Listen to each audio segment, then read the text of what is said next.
You've got a divine gift, and it's about time you started using it. Here's how. You know, as we start out in life, we're always trying to figure out what our purpose is, what our significance is, what we're passionate about. We spend all this time trying to have a self-discovery notion. The problem is most of us don't actually do the work to actually truly self-discover. Instead, we just let those questions kind of purr in our mind over and over again. I don't know what I'm supposed to do. I don't know where I'm supposed to go. I don't know what I'm supposed to be with, over and over again. One of the things that I struggle with early on is the fact that I'm ADHD, dyslexic, and a high school dropout. Now, on the surface, you would think that I should probably have no real chance at a winning life or having a life that I love, so to speak. So what I've discovered is, in order to actually achieve pretty much anything, first of all, you've got to believe you can do that. But in order to do that, I wanted to give you some tips and some tactics that I currently use to get myself from homelessness to here, as well as things that I use today to make sure that I am leveraging my talents, my gifts, and my strengths in the right way at the right time to help me make massive progress on a consistent basis. In order to maximize and leverage your strengths, one of the first things that you've got to do is live in the present and not in the past. Far too many of us, when we start making some mistakes and we start going through some difficulties, we make bad decisions. And those bad decisions give us bad results. And those bad results, if we're not careful, will haunt us. That's the last thing that you want to have done, is your results haunting you over and over again. The easiest way to do that is to forgive yourself for whatever mistakes you made, and then simply decide today that you're going to do things differently, and then do it differently. That way you can actually understand how to move yourself from the negative mindset, the negative self-talk, into what do I want to achieve kind of mindset. That'll help you move along a lot faster. The next thing you want to consider is discovering what to amplify. What types of gifts, talents, and strengths that if you amplified them on a regular basis, would the world find value in? At the end of the day, you have to discover what gifts, talents, and strengths that you have to amplify you. One of the easiest ways to do that is to understand some of the things that comes naturally to you. So if I was to say, what are the top 5 things that actually come naturally to you? What would you list? Would you list, I'm great with people, I'm great with sales, I'm great with encouraging people, I'm great with speaking? What types of things would you say come naturally to you? Side note, one of the easiest ways to do this is to actually have your friends tell you what comes naturally to you. Sometimes our friends and our family have a greater perspective on really our strengths and our struggles and our blind spots all at the same time. For the purpose of this scenario, though, we want to discover what to amplify. So ask your friends and your family, hey, what are some things that I do really, really well that other people really would probably struggle with? Let them help you better understand some of the natural gifts and talents that you may just not be thinking about. Sometimes the blind spot in not understanding what we can amplify in our life is because we can't actually see what comes naturally to us. Only because we're always doing it. So much so that it's a force of habit, and we take for granted that that's actually a gift or a strength. So ask your friends and family. All right, next up, discover what you need to clarify. What I mean by that is if you have confusion, for example, I don't know where I'm going in my life. There needs to be serious thought and preparation in that discovery of understanding what do I need to offer me the best chance of clarity over confusion. One of the best ways to actually discover this clarity is by asking a very simple question. Who would I like to be and why?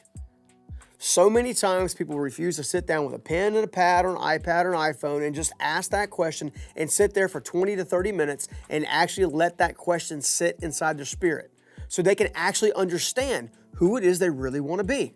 And more importantly, why do I want to be that way?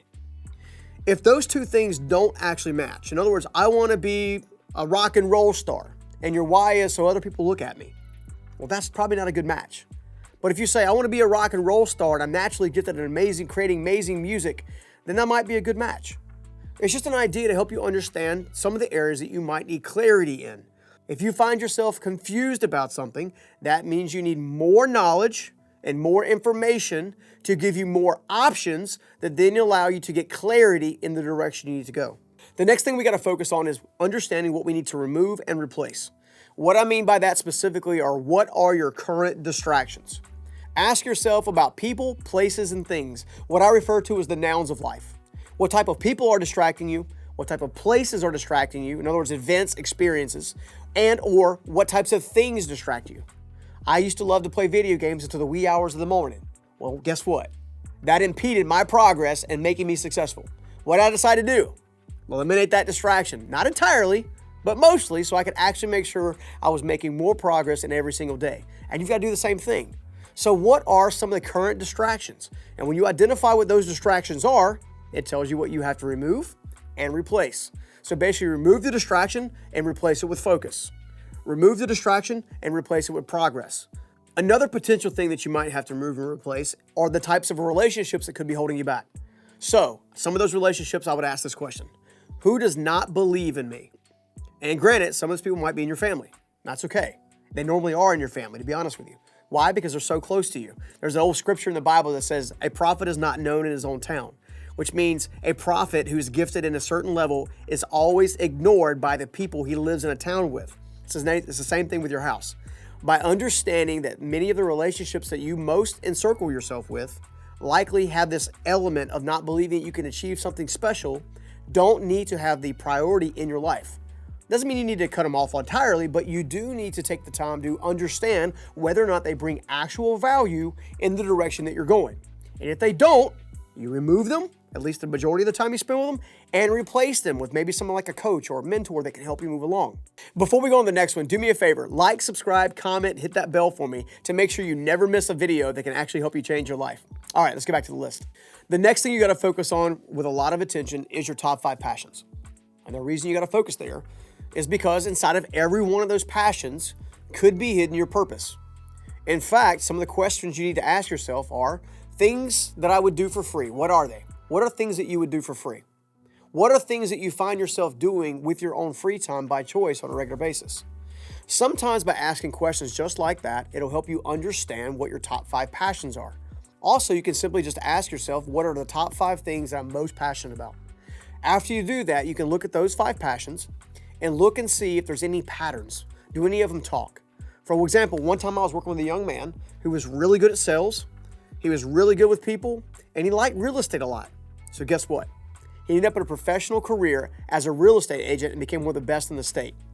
That's taking your passions to discover your purpose and making it work for you.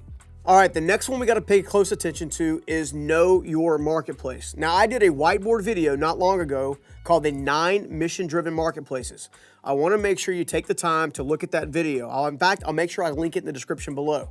The reason I say that is because there are 9 specific areas that most hobbies and professions fall into. Once you understand your gifts and your talents, now the next part of the journey is understanding where to apply those gifts and those talents. And the easiest way to do that is by looking at the 9 mission-driven marketplaces to take a better understanding of how to apply those things in a way that's going to bring the most value to you and to the community around you. All right, next up on the list is this one. Know your life impact.